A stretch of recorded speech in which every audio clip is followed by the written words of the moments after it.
Lucy, do you have any questions? Anything you'd like to ask?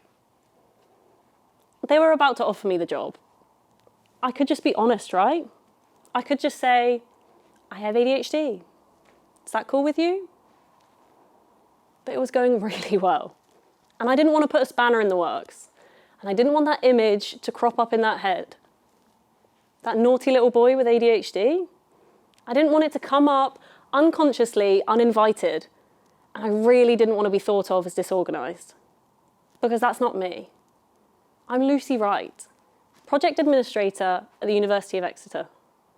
I'm Lucy Wright, recent graduate of an MSc in Global Ethics and Justice. I'm Lucy Wright, lover of rabbits and of walking everywhere instead of commuting.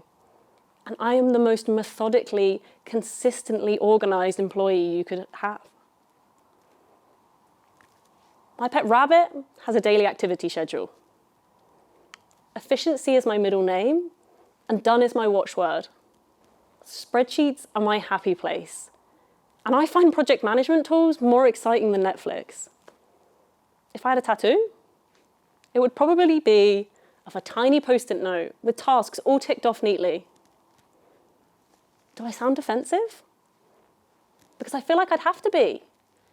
I felt that if I said I had ADHD, I'd have to explain that my coping mechanisms have become so ingrained in my personality that they're my hard-earned superpower. I didn't want to open that can of worms. I really wanted this job. Getting this job would mean I could move back from New Zealand to the UK. It would mean I could order whatever stationery I wanted from the catalogue. Getting this job would mean I could spend every weekend at the Cornish Seal Sanctuary. And I mean, I'm not saying that my employer, the University of Exeter, would be so unprofessional as to draw a line under my name if I said I had ADHD. I mean, not in this day and age. We're all cool about disability, right? Let's try something. How about you note down if you have a disability? How about a long-term health condition? Note down if you're over 50. Now, we're talking about quite a sizable percentage of the population. It's not just margins and minorities, especially not in Cornwall. Admittedly, I was being a bit cautious.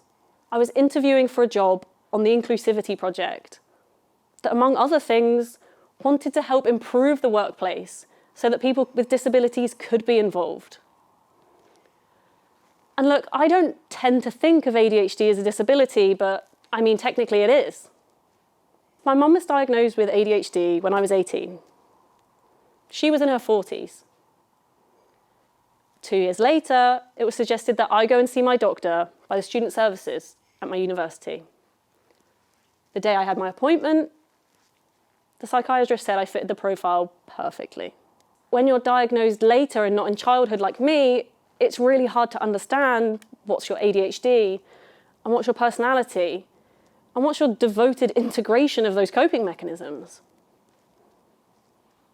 And I just think it's funny because if I found it hard to say I had ADHD to a large organisation with equal opportunities on the Inclusivity project, then how much harder must it be to have those conversations in smaller businesses where the risks and costs of hiring are so much greater? So I didn't say anything. And it worked. I got the job. I might have gotten the job anyway, but I guess I won't know. About 6 months into my project, on the Inclusivity project, I headed to the kitchen. I needed a break badly. The Inclusivity project is based at the European Centre of Environment and Human Health, and it's in a wing of Truro Treliske Hospital. So it's a very hospital vibe with the wood effect desks and those blue padded chairs. It's got the polystyrene ceiling and even those strip lights. Look, I loved having an office to go to. And I had a really nice group of people that I worked with. But sometimes I just need change and I need to mix things up a bit and I need banter and different conversation. I have an interest-based nervous system, and so I need to change things all the time. if I'm sat at the same desk hour on end, my concentration plummets. Move me to a new room, my productivity skyrockets. And that's the case with the tasks I'm doing as well. I mean, easy tasks are actually really difficult for me. I'm not saying that I need something exciting and fun all the time, but when something's more challenging and my brain's interested in it, it's somehow easier than something I could just do without even thinking about it.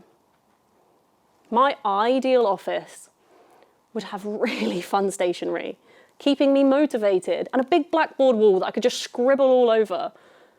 It would have quiz breaks just to keep my dopamine flowing. So now you know my actual office versus my ideal office. And you can probably see why I gravitated towards the kitchen, where there were meaningful conversations and lots of multicolored mugs. Laurie and Laura were in the kitchen. They were drinking the weapons-grade coffee at the centre, and they were talking about a recent event that we'd had, talking about mental health.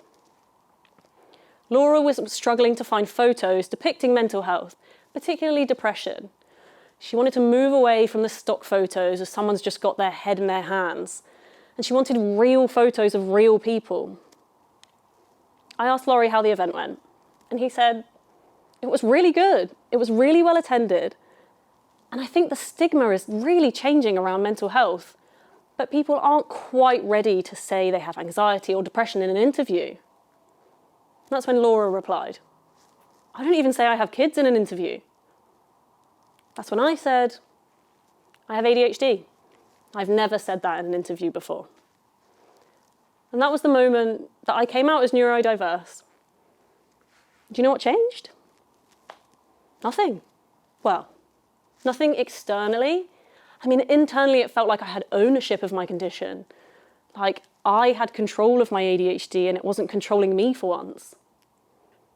Maybe I could tell them then because I was comfortable enough and I knew they were open-minded and understanding people. But no sooner than I talked about that one thing, that's when I started to get ill. We used to use this government image in our presentations. It says 1 in 3 people have at least one long-term health condition in the workplace. So we wondered, does this mean that they gained the condition when they're in the workplace? Was it repetitive strain injury from clicking their mouse? Or was it musculoskeletal conditions, sitting on a bad chair? Or did it mean that employers just can't avoid long-term health conditions by swerving people at interviews? Because even if you employ someone with a perfect bill of health, doesn't mean it's going to stay that way. I mean, each year, every one of us gets 1 year older. And even if you're like me, at 26, your health can change all the time. For me, it started when I agreed to do a walk the night marathon with my friend. We planned to walk 26.2 miles across London in the middle of the night. We trained probably not as much as we should, but we figured that the hills in Cornwall would compensate for the fact we hadn't done a full practice run.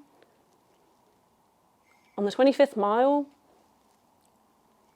I tore my plantar fascia and the plantaris tendon that runs up the back of my leg. 2 days later, I headed into the office, hobbling on my crutches, and I got a stomach infection. At this point, I couldn't move, I couldn't eat, my body went into ketosis, and I even had to have keyhole surgery to untwist my bowel. Now, a lot of time then passed as a blur. I had 3 MRIs, I had 3 X-rays, I had an endoscopy, I had 3 ultrasounds, I had an ECG, an EEG, CBT, and over 20 blood tests. I'd been a patient with gynecology, gastroenterology, and rheumatology. I'd seen orthopedics, and I'd had 3 physiotherapists. And after 2 years of not knowing what was wrong with me, and 2 years of all of these tests, I found out I had fibromyalgia. So, as well as being neurodiverse, I was now the proud owner of a long-term health condition. And that definitely made working tricky. So the next step was to find out what I could do and how I could stay in my job. So I worked with my manager and I worked with HR. And I don't say that lightly, because the difference between me and someone in a small business is that I had an HR department, an occupational therapist, and a large organization that I worked for. And it's really not the same for them. So anyway, what we did is we worked out that I could work when I could, and any unworked hours I could claim back as sickness absence or unpaid leave. Whilst this took a toll on my finances, it really gave me the flexibility that I needed.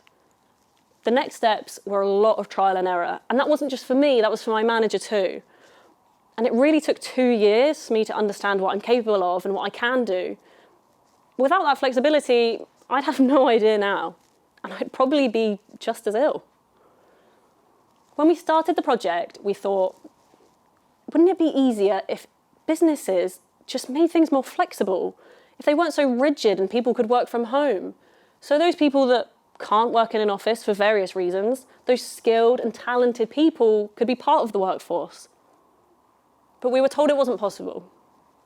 Our predecessor, the Beacon Project, said that businesses found it difficult and complicated, and they didn't know if they could trust people at home. But then COVID hit, and everything became flexible overnight.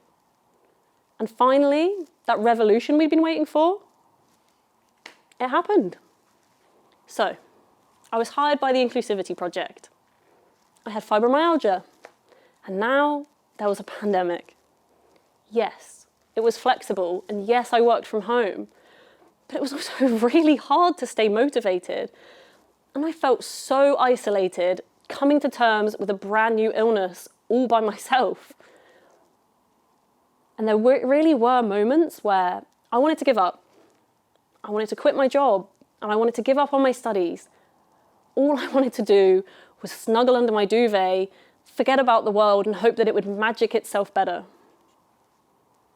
Sometimes the pain was so unbearable, I couldn't move. I was so tired, I couldn't see 5 centimeters in front of me. It felt like I really lost myself, like those parts that I really liked about myself, that I was fun and I was active and I was smart. I wasn't any of those things anymore. Like, they weren't possible. I was bedbound and I was so tired, and I couldn't even get questions on the chase right anymore. That's the point where my mental health really suffered. My 2 conditions can be really conflicting. My ADHD wants me to do 1,000 tasks all at once, every second. Sometimes my fibro fog can be so bad that I don't even know what's happening at that moment. Growing up in a generation where my productivity and my worth are interlinked meant that putting myself first was a really alien concept. I've always eaten well, I've done mindfulness, I've been out in nature, I've exercised. But the one thing I didn't do was take the pressure off myself. There's a lot of stigma around ADHD and fibromyalgia, and they often come with connotations of laziness. I was told from a very young age that lazy was something I couldn't be. So, it took a long time, but I started to understand that rest is really important. And I'm the person that sees me every day. I see me through my bad days and my good days, and I've learned what works. And that's why people with long-term health conditions are often their own best doctor. They're the only person that's been on that journey. And now I understand that if I push myself too far, I'm no use to anybody. Yes, I still have my bad days, but now I can stop them becoming my worst days again. So listen up, employers, because this is what you need to know. The biggest mind shift you can have is doable right now. Earlier, you might not have identified as having a disability or a long-term health condition. You might be under 50. But all of this stuff, it's not happening over there to somebody else. It's happening right here.